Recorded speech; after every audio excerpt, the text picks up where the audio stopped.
What's up, everybody? I am Destroyer, your coach of the Emerald City Extreme Speed.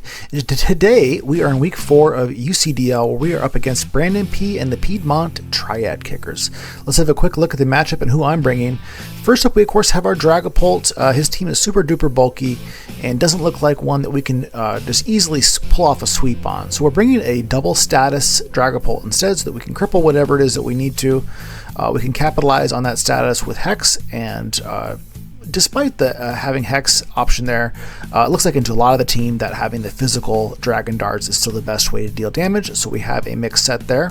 We're running Clear Body because he is somebody who frequently likes to bring webs and does have Spite Ops. This also will prevent a Parting Shot from functioning from a HATTERENE. Next up, we have our Iron Moth. Moth is serving as our Fairy Killer for HATTERENE and does good damage into just about everything on the team with these moves. Again, his team is so bulky that we're not going to be able to pull off a sweep until late game. So we have boots on so that we can switch in and out frequently without taking massive chip damage from rocks. And again, if he does end up bringing those webs, we'll be able to have a second mon other than Dragapult that's not totally crippled by the webs. Next, we're bringing Mandibuzz with max physical defense. He has Cinderace and Wellspring, who are terrifying physical attackers. We have Foul Play. We should be able to survive a +1 IV Cudgel or a Pyro Ball, and likely KO them in return with a boosted Foul Play if he goes for a Swords Dance on either of those anyways. Otherwise, it would be a 2 KO in most circumstances. We are not bringing Defog this week because I'm scared of the Defiant Zapdos. So my plan is to run this as a lead with Taunt rather than having Defog so that we can prevent hazards from getting up in the first place. Next, we are bringing Rotom Wash with Rindoberry just like last week because we are again fighting for the second week in a row in Ogerpon. Other than Ogerpon, we're doing pretty good into most of the rest of the team, so having that Rindo will allow us to take one hit from Ogerpon, and we can either respond by burning it or just by pivoting out with Volt Switch. Rotom has a decent matchup into the rest of the team overall if it is healthy. Ursaluna is coming because of its sheer breaking power and because Brandon's team is so incredibly bulky. This will allow us to hopefully break down one of his big defensive mon. A couple of them would be nice, and if we can kind of blow open a big piece of his defensive core, it'll really help out the rest of our team. We have Trailblaze there as usual, but we have enough speed to outspeed a HATTERENE. HATTERENE frequently switches in whenever I play HATTERENE with Ursaluna with Air Balloon. This will allow it to pop an Air Balloon. If he has an Air Balloon, then we'll be able to outspeed him and KO him with Headlong Rush in return. Lastly, we're bringing Sylveon. Sylveon will be a good wish passer for us this week, help keep Ursaluna as well as Rotom healthy. Baton Pass will allow it to do that more effectively. Hyper Voice as our main attack, and Psychic will do good damage into HATTERENE, most likely 2 KOing him in most circumstances and EV spreads, which will be his main switch in most likely for the Hyper Voice. So that's what we're bringing this week, and let's get into the fight. What's up, everybody? We're getting into the fight here, going up against Brandon. Yeah, I think so. He didn't bring his webs, which is good for me, I guess. We've got Gemma here with us today.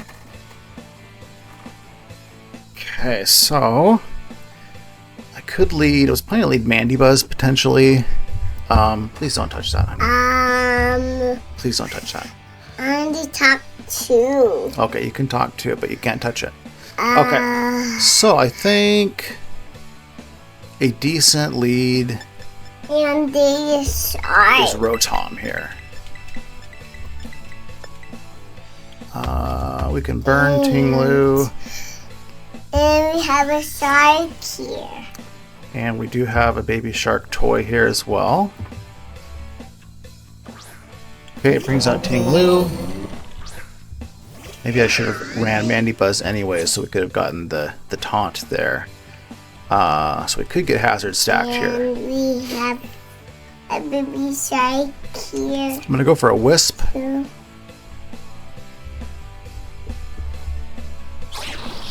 Okay, he stays in. Probably starts with some spikes or rocks, or does he do like a ruination to us maybe? He gets out the rocks. That's unfortunate. We could hit him with a hydro pump here, or we could save this. We could go out into Big Bear here. I think I might just go into Big Bear. Hug. Please sit down, sweetie. And we have a baby shark here. She's got a baby shark here. We're playing a little bit more distracted than usual. Let's see here. Oh, he's got the ruination. Okay, that's unfortunate.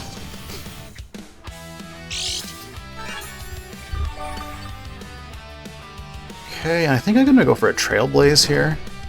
So you could go into, let's see, well, a Trailblaze and a Facade. And we have a baby shark here. Maybe. Let's just go for it. Trailblaze. And we have a baby shark here. And we have a baby shark here. Do we see a Petulant? We do. Is it an air balloon Petulant? It is. Okay.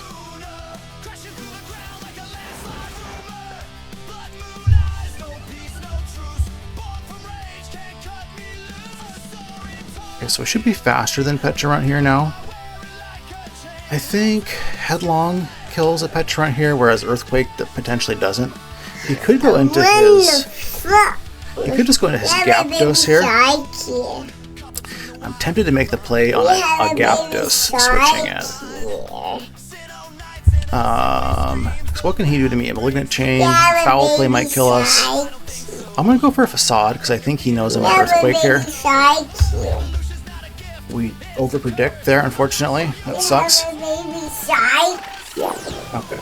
We are getting cooked here. This is really unfortunate. Okay. Could have just headlonged and killed it. He'll probably go into... Oh, he's going to go into Gyapdos on this turn now, isn't he? That's really unfortunate. We could have just killed this thing. So he's debating, does he go into... We have a baby shark here. Gyapdos, probably. We have a baby shark here. After missing the We Facade. have a baby shark here. Thank you, honey. After missing the Facade. We have a baby shark here. We have a baby shark here. Can you do some pouring here? No trainer left. No one survives survives from her soaring's wrath to lunar bloom. Sweetie, can you please stop yelling? We have a baby shark here. Okay, I'm going to come in with Pixie here. Gemma, please. What's up, guys? I'm switching to post-com here. As you could hear, my daughter was talking quite a bit about her baby shark. It was a little bit distracting, so I ended up just turning off the audio live and deciding to do a post-com here so we could talk about the Pokemon stuff, as cute as the baby shark discussion is. We bring in Pixie here just because it's kind of our best one-on-one matchup, it seemed like, into Gyapdos. Gyapdos probably doesn't want to stay in. We go for the Psychic here because it'll hurt Zapdos, and also kind of expecting that Petulant is his main switch in. We get that call correct. And do like just about half to it. So we can potentially get a 2KO on this if we go for another one. So I think that we just go ahead and click the Psychic again. If Ting Lu wants to come in on us, that's fine. We can just hit it with a Hyper Voice instead. Okay, he goes for the Parting Shot, which is unfortunate. And then I believe he's just going to go into his Ting Lu here. Okay, he does bring in the Ting Lu, so of course as a Dark type this will do nothing. Unfortunately at -1 with the Parting Shot, it's able to shrug off our Hyper Voices even too. So I think we go Hyper Voice on this next one. I am kind of thinking about, do we click Psychic again, because he could just be going back into Petulant to kind of working us down a little bit here. Or he probably just stays in and hit us with like a Ruination or get some hazards up too. We're going to go Hyper Voice rather than going for another Overpredict. Okay, he does stay in, and he's faster than us, which is kind of surprising. I think we're at base 60 and he's base 42 or 7 or something like that. Either way, less than us, so he definitely is a Ting Lu with some speed investment, which is a bit surprising. Earthquakes, so I think we just go for a wish here. And he's unfortunately a speedy taunt Ting Lu, which is fired by Brandon there with his preparation there. He let me know afterwards he also had that for Mandy Buzz. He's actually a Jolly Ting Lu, which might be one of the crazier things I've heard of, but cool tech in this matchup. He wanted to be able to taunt my Ting Lu, I'm sorry, my Mandy Buzz and be faster than it. So he's Speedy Lu, and we cannot wish because he taunted us. I think we just go for, do we swap out here? So we're just going to go for Hyper Voice here. He draws, and I believe he goes into Peach here. He does Mochi Mochi. Do a little tiny bit with the Hyper Voice. So I think I just go for a Psychic here. If he wants to keep going back and forth into Ting Lu, that's okay. Hits us with a Malignant. We managed to avoid the poison. We hit the Psychic. Unfortunately, it is not enough after that parting shot debuff that we had earlier. So, I think at this point, I'm trying to decide, do I preserve this Sylveon at this point? I feel like I can go into Iron Moth fairly freely. It's resisting the poison type moves. It's fairly specially defensive. He probably heals up on this turn is what I'm thinking as well. Let's see what he does.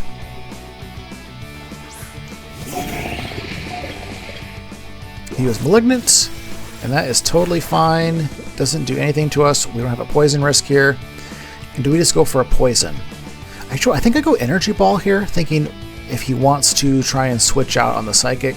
Or do I go do Fiery Dance? I guess I don't really have a reason to... Okay, I do this just in case he goes to Ting Lu.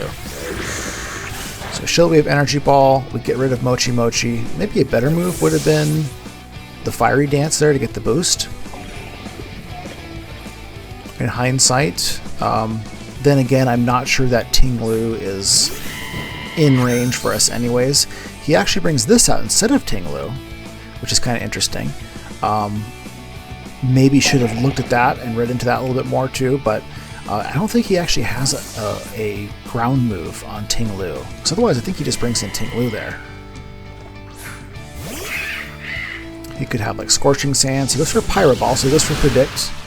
This does quite a bit to our max physical defense Mandy Buzz. I'm kind of taking a second here in real time and trying to calculate, what is he? Because it's doing more than like just a Jolly Libero set here.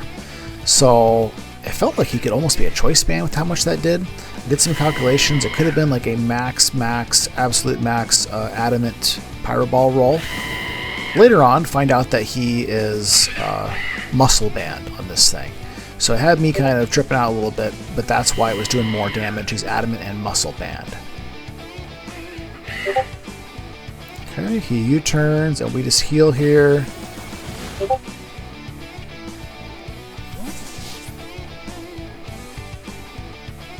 Brings out Botan, the early riser, which is his Hatterene. And so Mandy Buzz does not have a good matchup into Hatterene.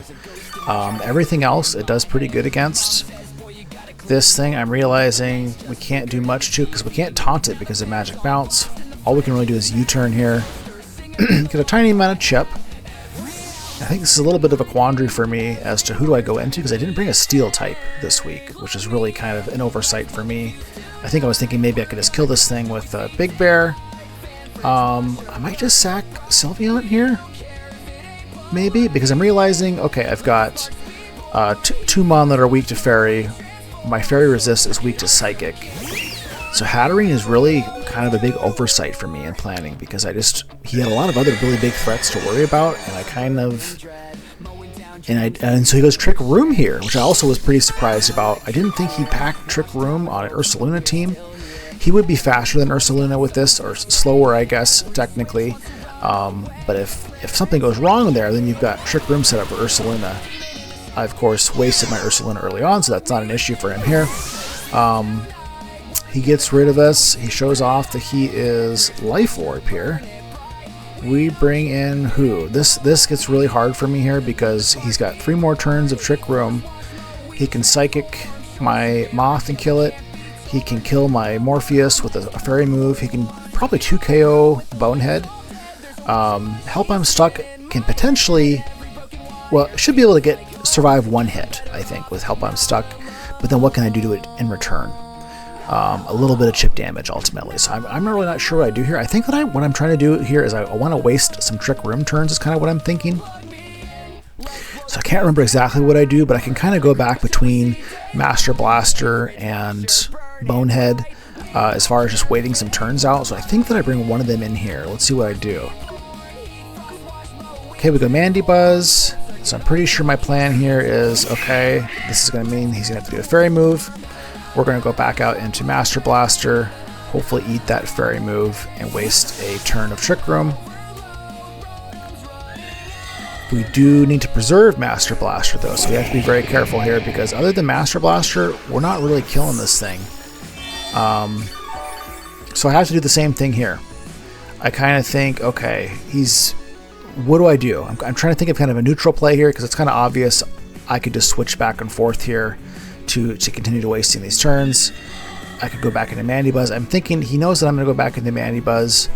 He's probably not going to do a Psychic move here, but at the same time I can't risk Master Blaster that he won't do a Psychic move here, so I believe that I go into Rotom as kind of a neutral play here, hoping that maybe he does another Dazzling or something. It just overall felt like this was my most expendable mon at this point in time, and it's something that can take 2 hits and potentially wait out the Trick Room timer if nothing else. So let's see what he does here.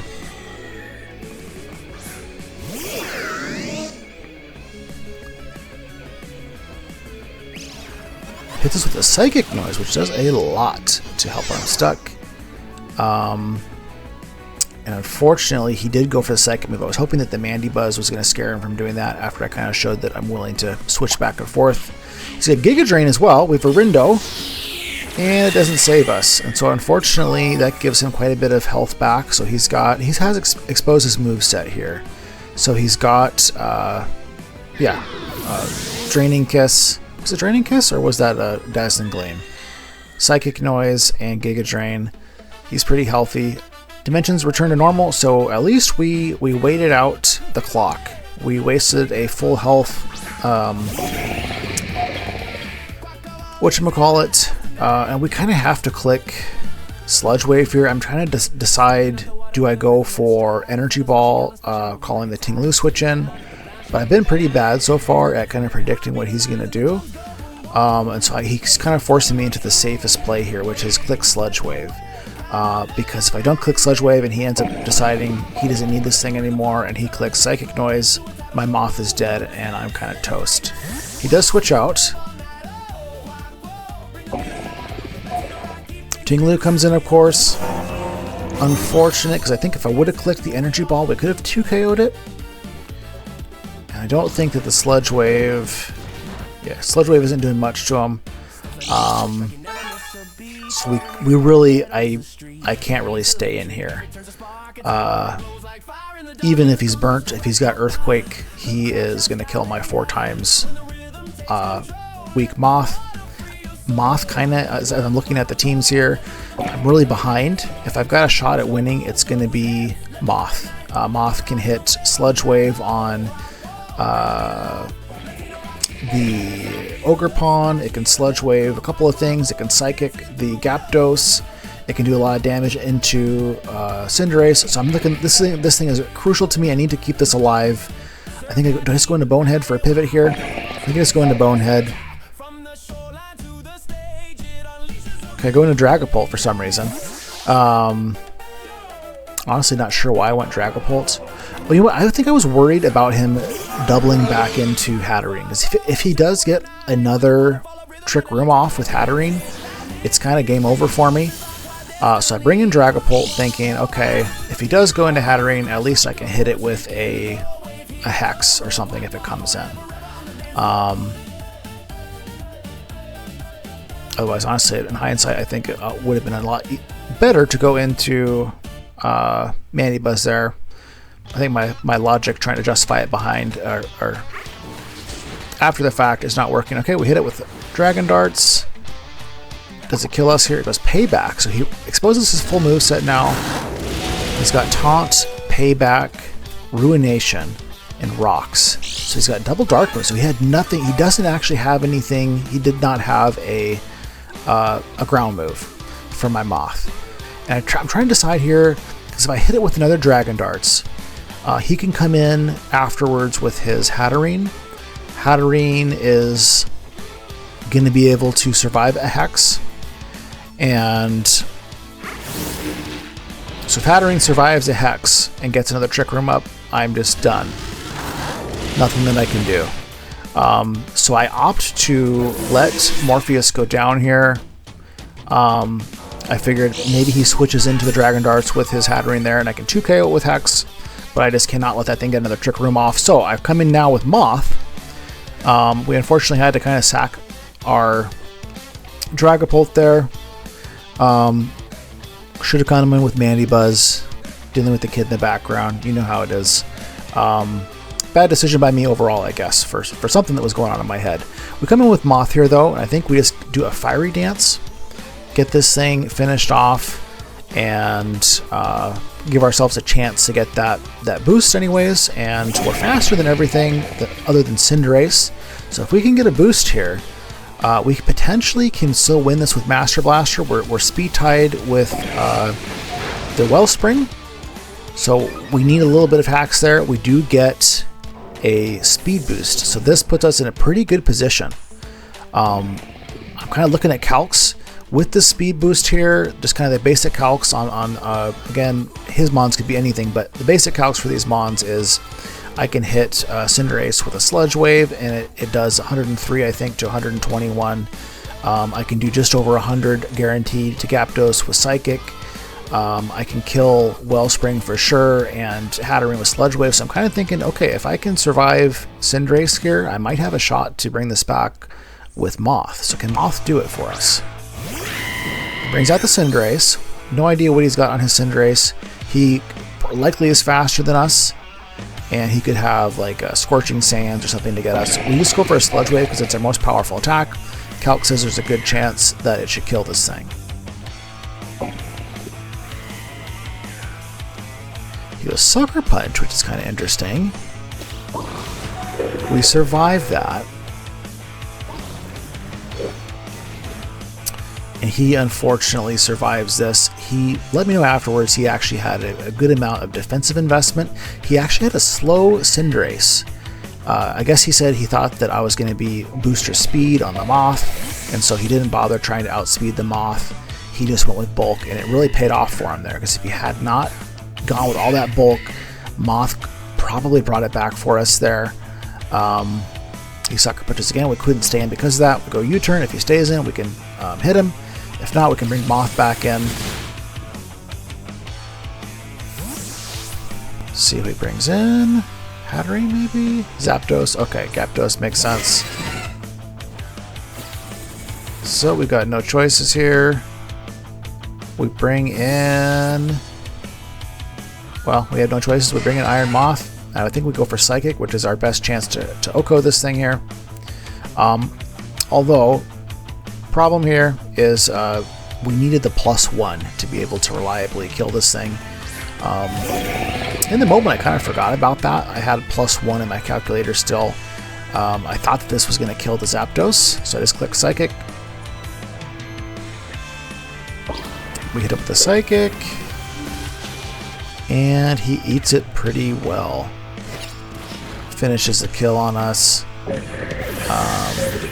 Unfortunately, that Cinderace build just really kind of sealed the deal here for us. So we bring in our Mandibuzz. It's Mandibuzz against the world. Mandibuzz maybe can help bring it back a little bit, but the problem is we just really cannot do enough damage to the Hatterene.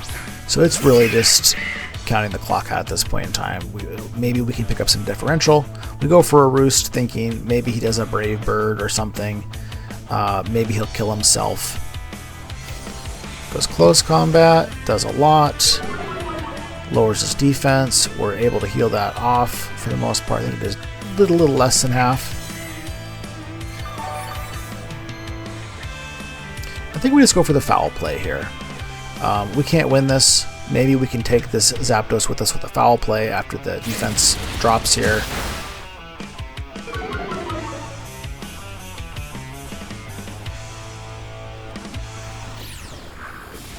We get the Zapdos down, which probably is the biggest victory we can do at this point in time. We get it down to a 3-0, well, an 0-3 loss anyways.